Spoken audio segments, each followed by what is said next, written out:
the income that people at WorldCom, this company that's about perhaps to go under, were making. Take a look. Bernard Ebbers, who was, of course, the leader until recently of WorldCom. In 2001, he got $1 million a year in salary. But look at this, 2000 retention bonus. I don't even know what that means. $10 million. I assume that's $10 million just to stay on the job.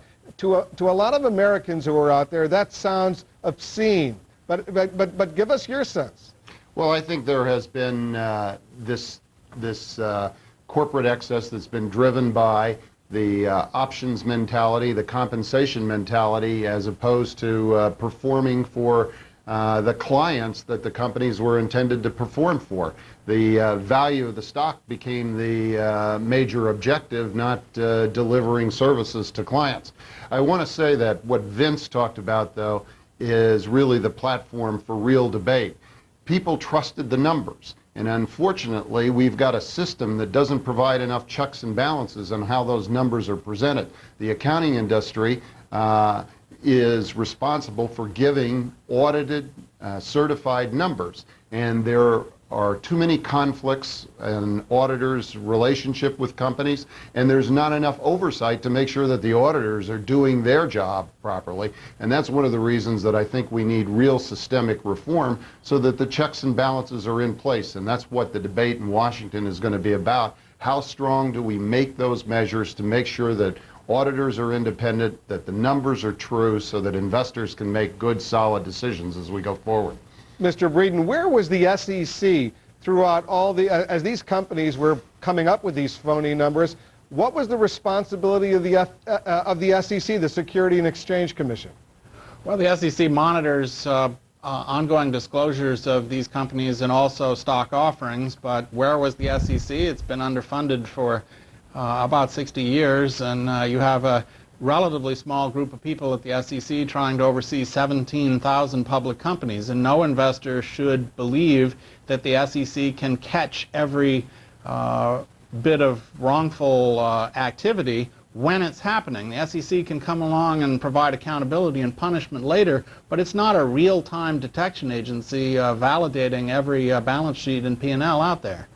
And before I take a quick break, Vince Farrell, the SEC, is that simply the issue? It was underfunded, understaffed? I think so, but I think a bigger issue, Wolf, is that as investors we became lax. All we wanted to do was get rich by Tuesday. That was part of the boom. I think the investing community now has to rise up and vote down egregious pay packages and demand that executive compensation be tied to corporate performance, not to stock price performance, but to return on equity goals, to profitability goals, and hold the executives accountable for reaching certain financial standards before they get paid. All right, we're going to take a quick break right now, but we have a lot more to talk about. Our discussion with our guests will continue. They'll also be taking your phone calls, so get ready. Late edition. We'll be right back.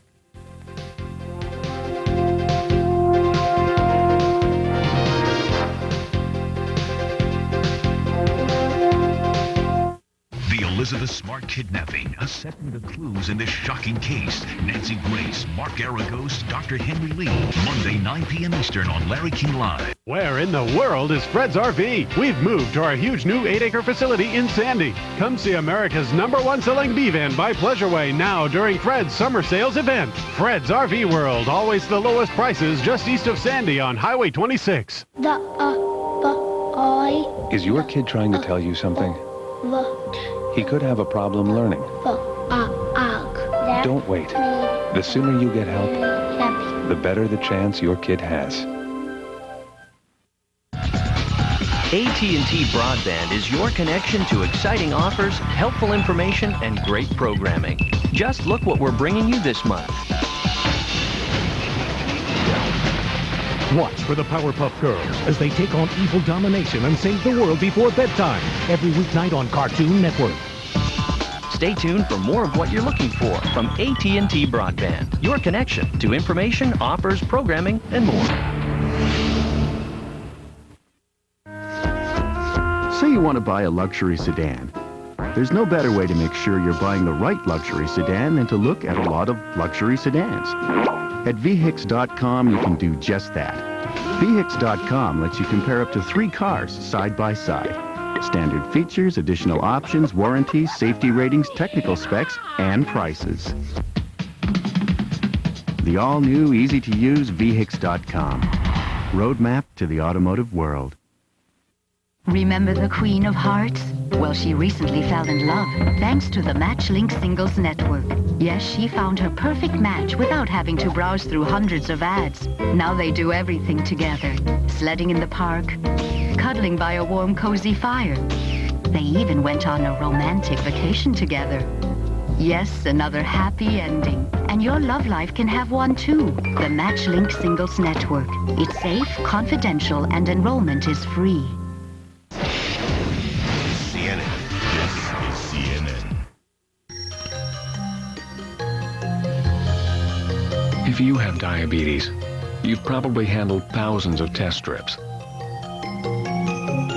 But no more, thanks to the AccuCheck Compact Meter. Just drop in a drum containing 17 test strips. Press the button and you're ready. 17 consecutive tests and no handling strips. What could be clearer? The AccuCheck Compact Meter. Look for the one with the drum. Important. Take exactly as directed, but first call around and compare drug prices. Avoid paying too much for your prescriptions. Generics may work as well as brand names. Tell your physician and pharmacist everything you're taking. Some medicines don't interact well. Don't let advertising sell you on drugs you don't need. AARP reminds you to check up on your prescriptions. Wave of corporate scandal and abuse has rocked our nation's psyche, causing a serious decline in confidence in our markets.